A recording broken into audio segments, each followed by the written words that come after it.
Hello students, আশা করি সকলে খুব ভালো আছো। আজকের ক্লাসে আমরা ক্লাস 11-এর সজীব কোষের রাসায়নিক গঠন এবং জৈব অণুসমূহ এই চ্যাপ্টারটা থেকে কিছু এমসিকিউ তোমাদের সঙ্গে আলোচনা করে নেব। চলো আজকের ক্লাসটা শুরু করা যাক। একদম ফার্স্ট কোয়েশ্চেন যেটা আছে সেটা হচ্ছে, নিচের কোন উপাদানটি পতঙ্গদের বহিঃকঙ্কালে থাকে? তো পতঙ্গদের বহিঃকঙ্কালে থাকে, এখানে যে অপশানগুলো আছে সেগুলো একবার দেখে নিই। 1 নম্বরে আছে কাইটিন, 2 নম্বর আছে গ্লাইকোজেন, 3 নম্বর আছে সেলুলোজ এবং 4 নম্বর আছে স্টার্চ। তো দেখো তোমরা এগুলোর মধ্যে কোনটা হবে।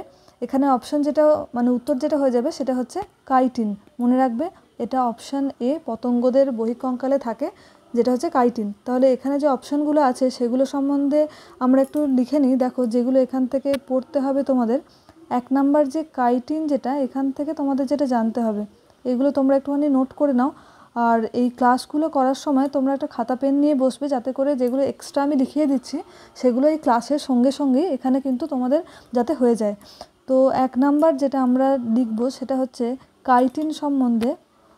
এখান থেকে যেটা পড়তে হবে, 1 নাম্বার হচ্ছে, এটা হচ্ছে যে একটা সাংগঠনিক পলিস্যাকারাইড বা স্ট্রাকচারাল পলিস্যাকারাইড যেটা বলা হয়। এই জিনিসটা হয়তো এমসিকিউ হিসেবে আসলো যে সাংগঠনিক পলিস্যাকারাইড বা স্ট্রাকচারাল পলিস্যাকারাইডের মধ্যে এগুলোর মধ্যে কোনটি। তো এটা যদি জানা থাকে তাহলে আমরা সেখানে লিখতে পারবো। এখানে একবার লিখে নাও, এটা হচ্ছে সাংগঠনিক পলিস্যাকারাইড।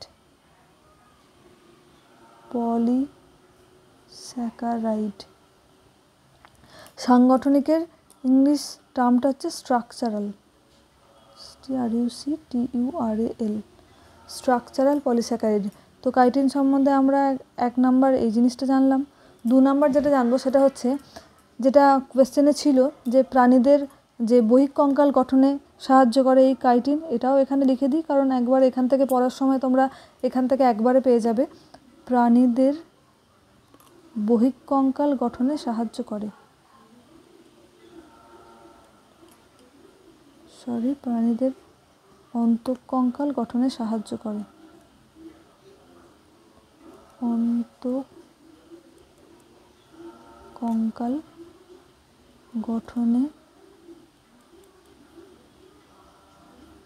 সাহায্য করে। আর একটা জিনিস যেটা এখান থেকে জানতে হবে সেটা হচ্ছে, এটা একটা হোমোপলিস্যাকারাইড। এটা হচ্ছে একটা হোমোপলিস্যাকারাইড। এই পলিস্যাকারাইড কি, হোমোপলিস্যাকারাইড কি, এই জিনিসগুলো এখানে আবার যদি আমি এক্সপ্লেনেশন করে দিই তাহলে কিন্তু ক্লাসটা অনেকটা লেংদি হয়ে যাবে। তো কার্বোহাইড্রেট পড়ার সময় কোনটা পলিস্যাকারাইড, হোমোপলিস্যাকারাইড, অলিগোপলিস্যাকারাইড, ওই জায়গাগুলো আমি আরেকবার বলে দেবো। তো এখানে 1 নাম্বারে যেটা অপশান ছিল সেটা হচ্ছে কাইটিন, এবং কাইটিন সম্বন্ধে শুধু এই জিনিসগুলো জানলেই হবে। নেক্সট অপশান ছিল যেটা, সেটা হচ্ছে গ্লাইকোজেন। এই নামগুলো তোমরা সবাই জানো,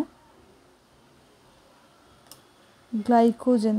তো গ্লাইকোজেন বললেই যেটা তোমাদের এখান থেকে মনে রাখতে হবে সেটা হচ্ছে, গ্লাইকোজেনটা কোথায় সঞ্চিত থাকে? প্রাণীদেহে যকৃৎ এবং পেশিতে, যকৃৎ ও পেশিতে সঞ্চিত থাকে। গ্লুকোজটা গ্লাইকোজেন হিসেবে সঞ্চিত থাকে। ওকে, 1 নাম্বার। 2 নাম্বার এখান থেকে জানতে হবে যেটা, সেটা হচ্ছে গ্লুকোজের উৎস হচ্ছে গ্লাইকোজেন। গ্লুকোজের উৎস হলো গ্লাইকোজেন। নেক্সট এখান থেকে জানতে হবে, গ্লাইকোজেন যেটা রক্তে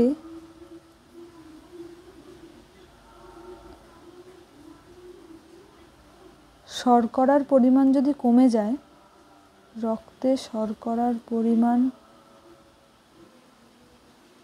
কমে গেলে এই যে গ্লাইকোজেনটা আছে, সেই গ্লাইকোজেনটা ভেঙে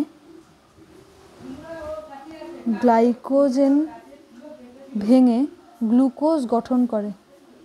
গ্লাইকোজেন ভেঙে গ্লুকোজ গঠন করে এবং রক্তে সরবরাহ হয়,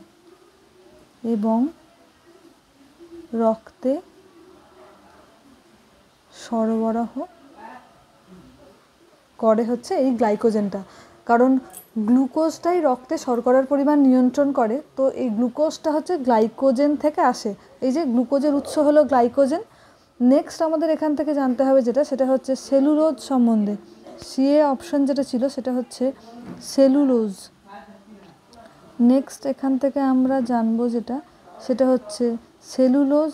এবং এই সেলুলোজ যেটা, সেখান থেকে আমরা লিখবো যে 1 নাম্বার, এটা হচ্ছে একটা তন্তুময় পলিস্যাকারাইড। এটা হচ্ছে একটা তন্তুময়, মানে হচ্ছে ফাইব্রাস, যেটা তন্তুময় হোমোপলিস্যাকারাইড। হোমোপলিস্যাকারাইড। হাতের লেখার খুব যাচ্ছে তাই অবস্থা, একটু কষ্ট করে বুঝে নিও। যদি না বুঝতে পেরে থাকো অবশ্যই আমাকে বলো, আমি বলে দেবো। 1 নাম্বার হচ্ছে যে এটা তন্তুময় পলিস্যাকারাইড সেলুলোজটা।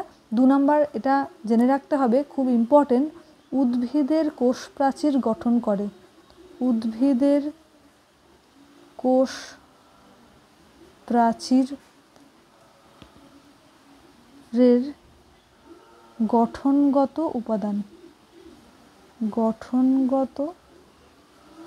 উপাদান। ওকে, নেক্সট, হাতের লেখা খুবই খারাপ হয়ে গেছে। তৃণভোজী প্রাণীদের প্রধান খাদ্য হচ্ছে এই সেলুলোজ। তৃণভোজী প্রাণীদের প্রধান খাদ্য, তৃণভোজী প্রাণীদের প্রধান খাদ্য হচ্ছে এই সেলুলোজ। নেক্সট হচ্ছে আরেকটা জিনিস যেটা জানতে হবে এখান থেকে, সেটা হচ্ছে আমরা যে শাকসবজি, থোড়, মোচা এগুলো যেগুলো খাই, আমরা যে শাকসবজি, থোড়, মোচা ইত্যাদির মাধ্যমে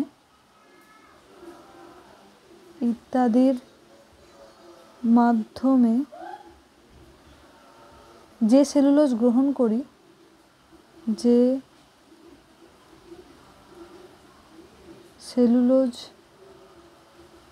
গ্রহণ করি, তাকে কি বলা হয়? তাকে বলা হয় রাফেজ। তাকে রাফেজ বলে। কি বলা হয়? রাফেজ। ওকে, বেশ, তাহলে এখান থেকে আমরা এই জিনিসটা জানলাম। এবং এই রাফেজ কি করে না, এটা হচ্ছে কোষ্ঠবদ্ধতা দূর করে। এটা কোষ্ঠবদ্ধতা দূর করে। কোনটা করে না, এই রাফেজটা করে, যেটা হচ্ছে যে এই সেলুলোজটাকেই বলা হয়। ওকে, আচ্ছা, নেক্সট আমরা দেখে নিই এখানে আর কি কি অপশানগুলো ছিল। আচ্ছা, কাইটিন সম্বন্ধে জানলাম, গ্লাইকোজেন সম্বন্ধে জানলাম, সেলুলোজ সম্বন্ধে জানলাম। আচ্ছা, স্টার্চ বা শ্বেতসার সম্বন্ধে এবার আমরা লিখব। নেক্সট ডি এর অপশানে যেটা ছিল সেটা হচ্ছে স্টার্চ বা শ্বেতসার। স্টার্চ বা এটাকে বলা হচ্ছে শ্বেতসার। তো স্টার্চ বা শ্বেতসার সম্বন্ধে যেটা এখান থেকে জানতে হবে, 1 সেকেন্ড দাঁড়াও তো, এখানের পেনটা একটু চেঞ্জ করে নিই। আচ্ছা, কালিটা একটু চেঞ্জ করি। 1 সেকেন্ড, নীলটা। আচ্ছা, স্টার্চ বা শ্বেতসার হচ্ছে, এটা এক ধরনের সঞ্চিত পলিস্যাকারাইড। এখান থেকে যেটা জানতে হবে, এটা হচ্ছে একটা সঞ্চিত পলিস্যাকারাইড।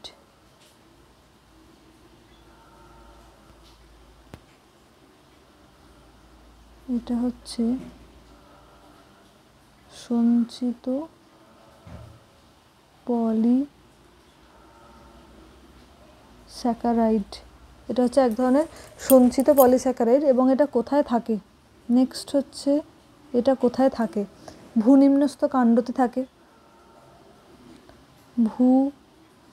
ভূনিম্নস্থ কাণ্ড, যার মধ্যে পড়ছে আলু, ওল, এগুলোতে আলু, ওল। নেক্সট হচ্ছে শস্যতে থাকে স্টার্চ বা শ্বেতসার। শস্যের মধ্যে হচ্ছে ধান, গম, ভুট্টা, এগুলোর মধ্যে পাবে।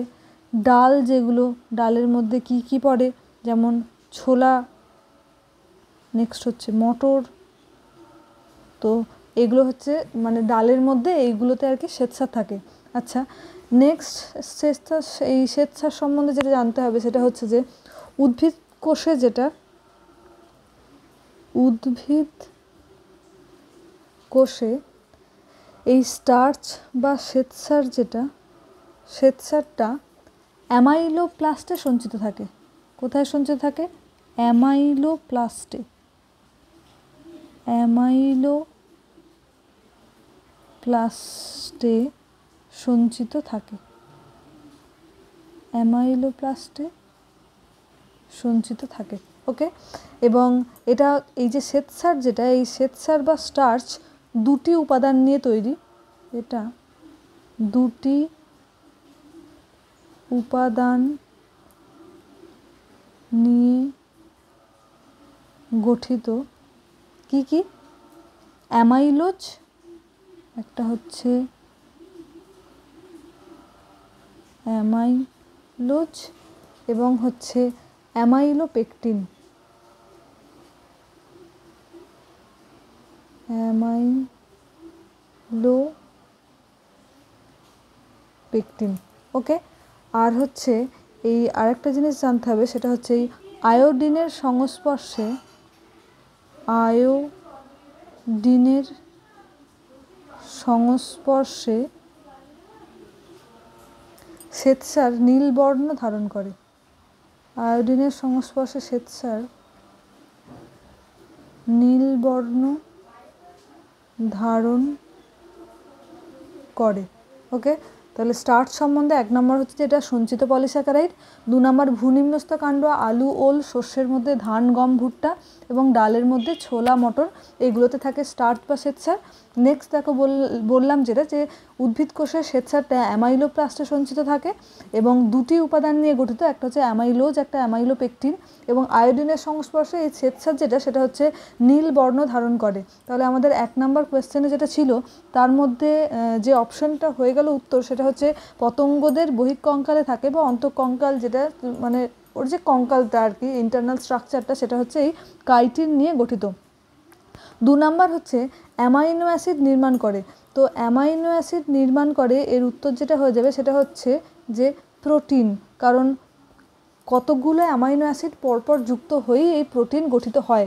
কার্বোহাইড্রেট, ফ্যাট বা নিউক্লিক অ্যাসিড এগুলো কিন্তু হবে না। ওকে, নেক্সট তারপরে আমরা চলে আসি যেটা 3 নম্বর কোয়েশ্চেন, নন এসেন্সিয়াল অ্যামাইনো অ্যাসিড। নন এসেন্সিয়াল মানে হচ্ছে যে অপরিহার্য নয়, এসেন্সিয়াল মানে হচ্ছে যে অপরিহার্য, আর নন এসেন্সিয়াল মানে হচ্ছে যে অপরিহার্য নয়।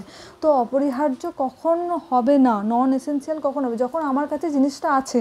যেমন ধরো আমার কাছে এই খাতা, পেন, এই জিনিসগুলো যদি থাকে তাহলে আমাকে বাজার থেকে সেগুলো কিনতে যেতে হবে না।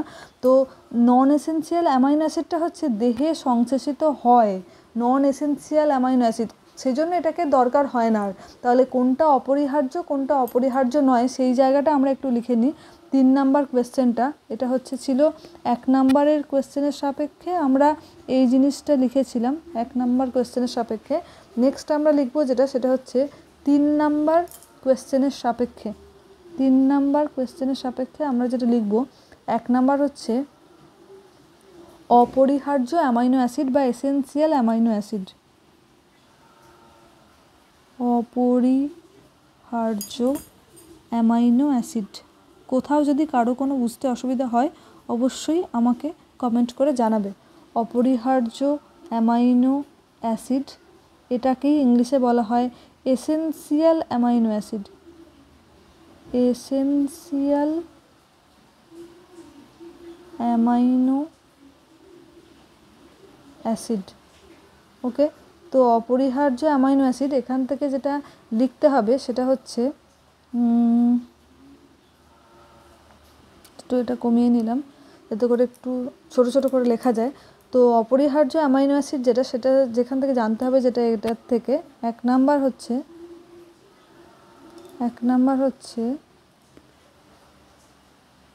তো বাড়ানোই থাক এটা। আচ্ছা, এটা হচ্ছে দেহে সংশ্লেষিত হয় না, অপরিহার্য। এটা হচ্ছে দেহে সংশ্লেষিত হয় না, দেহে সংশ্লেষিত হয় না। ওই জন্য এটা হচ্ছে এসেনশিয়াল, এই জন্য আমাদের কাছে এটা অপরিহার্য, 1 নাম্বার। 2 নাম্বার হচ্ছে যেহেতু দেহে সংশ্লেষিত হচ্ছে না সেজন্য এটা খাদ্যের মাধ্যমে গ্রহণ করতে হয়। 2 নাম্বার জানতে হবে যেটা, সেটা হচ্ছে এটা বাইরে থেকে নিতে হবে। বাইরে থেকে আমাদের দেহের ভিতরে কীভাবে যাবে? খাদ্যের মাধ্যমে যাবে।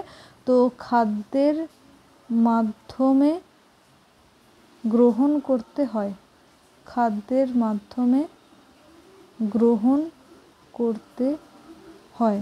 2 নাম্বার হলো। নেক্সট এখান থেকে যেটা জানতে হবে যে অপরিহার্য অ্যামাইনো অ্যাসিডের সংখ্যা হচ্ছে 9টি। ওকে, যেমন এর উদাহরণ কি? এর উদাহরণ হচ্ছে লিউসিন, লাইসিন, মিথিওনিন, এগুলো। অপরিহার্য অ্যামাইনো অ্যাসিডের উদাহরণ হচ্ছে লিউসিন, লাইসিন, মিথিওনিন,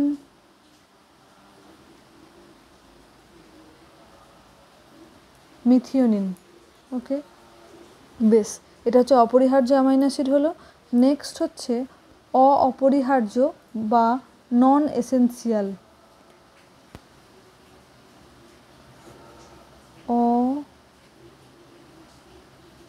অপরিহার্য বা নন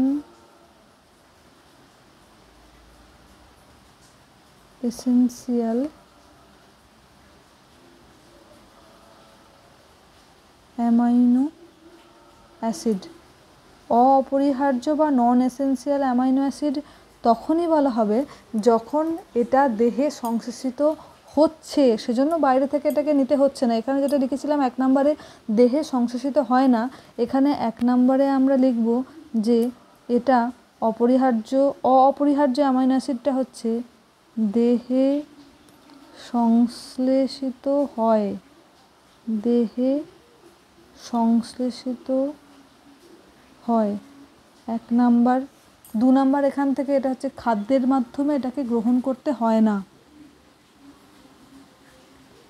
খাদ্যের মাধ্যমে গ্রহণ করতে হয় না। এর উদাহরণ হচ্ছে সিস্টেইন, গ্লাইসিন, এগুলো। সিস্টেইন,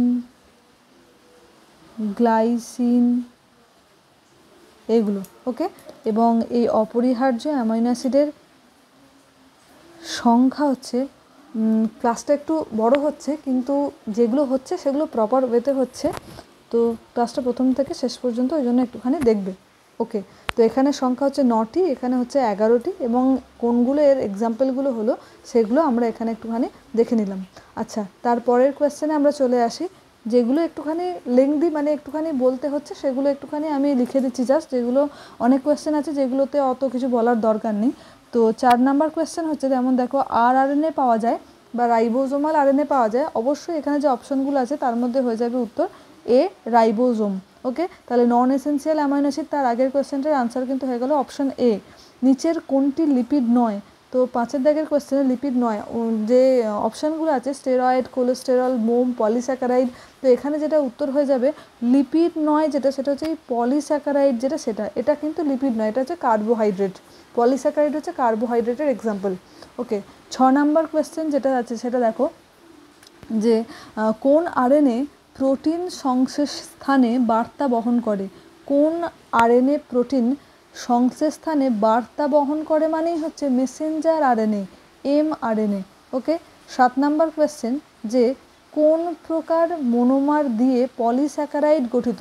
তো কোন প্রকার মনোমার দিয়ে পলিস্যাকারাইড গঠিত? তোমরা সবাই জানো এখানে যে অপশানগুলো আছে সেগুলো অবশ্যই যেটা হয়ে যাবে পলিস্যাকারাইড, যেটা সেটা হচ্ছে শর্করা বা কার্বোহাইড্রেটের মধ্যে পড়ছে পলিস্যাকারাইড, স্যাকারাইড জিনিসটা, তাহলে এটা যেখানে আনসার হয়ে যাবে সরল শর্করা দিয়ে গঠিত। 8 নাম্বার কোয়েশ্চেন যেটা আছে যে উদ্ভিদের কোষপ্রাচীরে কোন কার্বোহাইড্রেট থাকে? আমি লিখিয়েছি উদ্ভিদের কোষপ্রাচীরে যেটা থাকে সেটা হচ্ছে সেলুলোজ। বাকি অপশানগুলো সম্বন্ধেও আমাদের আগে বলে দেওয়া আছে 1 নাম্বার কোয়েশ্চেনের সাপেক্ষে, সেখানটা একটুখানি দেখে নেবে। ফাজ ভাইরাসে কোন জেনেটিক পদার্থ থাকে? তো এখানে যেটা উত্তর হয়ে যাবে সেটা হচ্ছে option A, DNA. 10 number question, নিচের কোন বৈশিষ্ট্যটি আরএনএর ক্ষেত্রে সঠিক? আরএনএর ক্ষেত্রে দেখো অপশনগুলো কি আছে, এর সুগার হলো ডিঅক্সিরাইবোজ, আরএনএর ক্ষেত্রে ডিঅক্সিরাইবোজ নয়, এর ক্ষেত্রে শুধুমাত্র রাইবোজ শর্করা থাকে। ওকে, তার মানে এরটা হবে না। 2 নম্বর অপশান আছে এটি দ্বিতন্ত্রী, আরএনএটা হচ্ছে যে একতন্ত্রী, তাহলে দ্বিতন্ত্রী, এটাও হবে না, মানে এক্সেপশনাল কিছু থাকে সেটা ছাড়া আর কি বলছি, এটা কিন্তু দ্বিতন্ত্রী, এটা হবে না। এতে থাইমিনের পরিবর্তে ইউরাসিল থাকে, এটা কিন্তু ঠিক, কারণ আরএনএর ক্ষেত্রে থাকে যেটা সেটা হচ্ছে অ্যাডেনিন, গুয়ানিন, সাইটোসিন, ইউরাসিল, এই দুটো হচ্ছে পিউরিনের মধ্যে পড়ছে, এই দুটো হচ্ছে যে পিরিমিডিনের মধ্যে পড়ছে। ওকে, এতে অ্যাডেনিন 3টি হাইড্রোজেন বন্ধন দিয়ে থাইমিনের সঙ্গে, থাইমিন তো এখানে থাকে না, এখানে হচ্ছে যে এ ট্রিপল বন্ড ইউ, ঠিক আছে, A double bond T, G triple bond C, ঠিক আছে, তো এখানে এটা হয়ে গেল। নেক্সট 11 দাগের কোয়েশ্চেন, শক্তি সঞ্চয়ের জন্য যকৃতে কোন কার্বোহাইড্রেট থাকে? দেখো এটাও আমার লেখানো আছে, এটা হচ্ছে যে গ্লাইকোজেনটা যকৃত এবং পেশিতে সঞ্চিত থাকে। ওকে, 12 দাগের কোয়েশ্চেন নেক্সট হচ্ছে যে কোনটি পলিস্যাকারাইড? এই গ্লুকোজ, গ্লাইকোজেন, মল্টোজ, ল্যাকটোজ, এগুলোর মধ্যে কোনটা পলিস্যাকারাইড? তো গ্লুকোজ যেটা, দেখো গ্লুকোজটা হচ্ছে মোনোস্যাকারাইড, গ্লুকোজটা হচ্ছে, মনে রাখবে গ্লুকোজ যেটা সেটা হচ্ছে মোনোস্যাকারাইডের মধ্যে পড়ছে। গ্লাইকোজেন যেটা সেটা হচ্ছে পলিস্যাকারাইড, তাহলে পলিস্যাকারাইডের উদাহরণ হচ্ছে গ্লাইকোজেন। নেক্সট মল্টোজ যেটা সেটা হচ্ছে যে দ্বিশর্করা, মানে এটা গ্লুকোজ প্লাস গ্লুকোজ নিয়ে গঠিত, মল্টোজ হচ্ছে glucose plus glucose, glucose plus glucose নিয়ে গঠিত হচ্ছে মল্টোজ। আর ল্যাকটোজ যেটা সেটাও দেখো গ্লুকোজ এবং গ্যালাক্টোজ নিয়ে গঠিত, ল্যাকটোজ যেটা সেটাও glucose plus galactose, glucose plus galactose নিয়ে গঠিত হচ্ছে পলিস্যাকারাইড, মানে ল্যাকটোজটা, তার মানে এখানে এগুলো পলিস্যাকারাইড নয়, এটা দ্বিশর্করার মধ্যে পড়ছে, পলিস্যাকারাইডের মধ্যে পড়ছে যেটা সেটা হচ্ছে গ্লাইকোজেনটা। আচ্ছা, নেক্সট কোয়েশ্চেন 13 দাগের, কোনটি সঞ্চিত প্রোটিন? তো এখানে সঞ্চিত প্রোটিন অপশন যেগুলো আছে কেরাটিন, কোলাজেন, গ্লুটেলিন এবং হিমোগ্লোবিন, তার মধ্যে উত্তর হয়ে যাবে যেটা সঞ্চিত প্রোটিনের উদাহরণ হচ্ছে গ্লুটেলিন যেটা সেটা, কারণ কি কেরাটিন যেটা সেটা হচ্ছে গঠনমূলক বা স্ট্রাকচারাল, এটা হচ্ছে গঠনমূলকের মধ্যে পড়ছে হচ্ছে কেরাটিনটা। কোলাজেন যেটা সেটাও হচ্ছে গঠনমূলক, এটাও হচ্ছে গঠনমূলক বা স্ট্রাকচারালের মধ্যে পড়ছে। গ্লুটেলিন হচ্ছে সঞ্চিত প্রোটিন এবং হিমোগ্লোবিন যেটা সেটা হচ্ছে বাহক প্রোটিন, অক্সিজেন পরিবহনে সাহায্য করে। 14 দাগের কোয়েশ্চেন নেক্সট কোয়েশ্চেন, কোনটি সংযুক্ত প্রোটিন নয়? ঠিক আছে, তো এখান থেকে সংযুক্ত প্রোটিন নয়ের মধ্যে হচ্ছে পেপটোন, দেখতেই পাচ্ছি, কারণ হিমোগ্লোবিনটা হিম প্লাস গ্লোবিন, হিমোসায়ানিনটাও তাই, নিউক্লিয় প্রোটিনটাও তো বোঝা যাচ্ছে নিউক্লিয় প্রোটিন, তাহলে সংযুক্ত প্রোটিন নয় যেটা সেটা হচ্ছে পেপটোন, অপশন সি হয়ে যাবে উত্তর। 15 নম্বর কোয়েশ্চেন যেটা সেটা হচ্ছে কোনটি একটি ফাইব্রাস প্রোটিন? তো ফাইব্রাস প্রোটিনের উদাহরণ এখানে যে অপশানগুলো আছে দেখে নিই, অ্যালবুমিন, গ্লোবিউলিন, ফসফোপ্রোটিন নাকি মায়োগ্লোবিন। তো ফাইব্রাস প্রোটিনের মানে উত্তর হচ্ছে যেটা সেটা হচ্ছে অপশান ডি, মায়োগ্লোবিন। 16 নম্বর কোয়েশ্চেন যেটা, যে ডিএনএ অণু আরএনএ অণুর থেকে পৃথক নিম্নলিখিত বৈশিষ্ট্যে। তো ডিএনএ অণু একমাত্র সুগার না, এটা তো হবে না। নেক্সট হচ্ছে একমাত্র পিউরিন, না এটাও হবে না। সুগার এবং পিউরিন, এটাও হবে না। সুগার এবং পিরিমিডিন, কারণ ডিএনএ এবং আরএনএ দুটোই সুগার নিয়ে গঠিত, তার মানে এটা হবে না। কোনটাতে বলেছে পৃথক, কোন ডিএনএ আরএনএর মধ্যে পার্থক্য কোনটা? একমাত্র পিউরিন, এখানেও অ্যাডেনিন, গুয়ানিন, পিউরিন থাকে ডিএনএতে, আরএনএতেও তাই অ্যাডেনিন, গুয়ানিন, পিউরিন অবস্থায় থাকে। সুগার এবং পিউরিনও হবে না, কারণ সুগার এবং পিউরিন, কারণ পিউরিনটা একই থাকছে, সুগারটা আলাদা। তো অপশান মানে এর উত্তর যেটা হয়ে যাবে 16 থেকে সুগার এবং পিরিমিডিন, কারণ ডিএনএতে সুগার থাকে ডিঅক্সিরাইবোজ শর্করা এবং আরএনএ থাকে রাইবোজ শর্করা, অর্থাৎ সুগারের দিক থেকে পৃথক, এবং পিরিমিডিন অর্থাৎ এখানে থাকছে হচ্ছে ডিএনএর ক্ষেত্রে থাকছে থাইমিন, সাইটোসিন, এবং আরএনএর ক্ষেত্রে থাকছে হচ্ছে সাইটোসিন এবং ইউরাসিল, তার মানে অপশান ডি হয়ে যাবে আনসার। নেক্সট চলে আসে 17 দাগের কোয়েশ্চেন যেটা আছে সেটা হচ্ছে এখানে ম্যাচ করতে বলেছে এ স্তম্ভ এবং বি স্তম্ভের মধ্যে। তো দেখো শ্বেতসার যেটা সেটা হচ্ছে এই সঞ্চিত পদার্থ, কারণ গ্লুকোজটা গ্লাইকোজেন রূপে সঞ্চিত থাকে, শ্বেতসার রূপে সঞ্চিত থাকে। তো এর সঙ্গে হচ্ছে আর, এর সঙ্গে আর আমরা এখানে তিনটে দেখতে পাচ্ছি, এ, বি আর ডি। নেক্সট আমরা চলে আসি হিমোগ্লোবিন, যেটা হিমোগ্লোবিনটা হচ্ছে হিমোগ্লোবিন আরএনএ এবং স্টেরয়েড। হিমোগ্লোবিন যেটা সেটা হচ্ছে প্রোটিন সংশ্লেষ, তার মানে বি এর সঙ্গে হচ্ছে পি, আচ্ছা বি এর সঙ্গে বি, আমরা এরটাই পাচ্ছি, বাকিগুলো একটু মিলিয়ে নিই। সি, আরএনএটা হচ্ছে একতন্ত্রী, কারণ এর সঙ্গে একতন্ত্রীর সঙ্গে আমরা কিন্তু হিমোগ্লোবিন বা স্টেরয়েডকে মেলাতে পারবো না, এবং স্টেরয়েড যেটা সেটা হচ্ছে যে স্ট্রেন হরমোন। তাহলে এইগুলো হয়ে গেল আনসার, অর্থাৎ এরটা হয়ে যাবে আনসার। শ্বেতসার হচ্ছে সঞ্চিত পদার্থ, হিমোগ্লোবিন প্রোটিন সংশ্লেষে সাহায্য করে, আরএনএটা একতন্ত্রী, এবং স্টেরয়েড যেটা সেটা হচ্ছে স্ট্রেন হরমোন।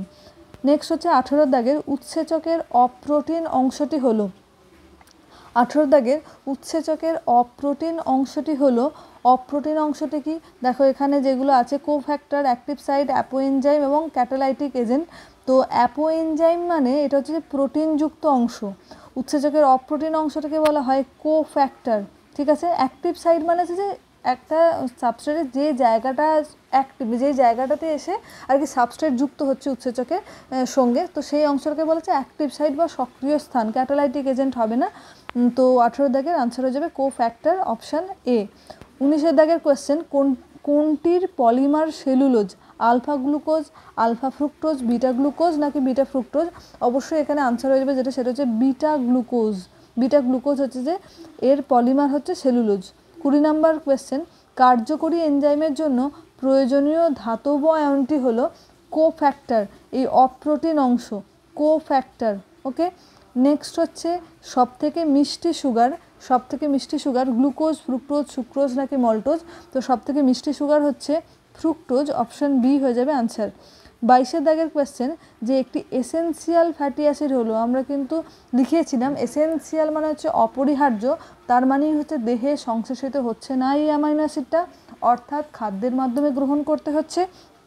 এসেনশিয়াল অ্যামাইনো অ্যাসিডের সংখ্যা হচ্ছে 9টা, এবং এখানে যে অপশানগুলো আছে তার মধ্যে এখানে উত্তর হয়ে যাবে যেটা সেটা হচ্ছে স্টিয়ারিক অ্যাসিড, যেটা সেটা হচ্ছে একটা essential fatty acid, essential fatty acid, ওকে।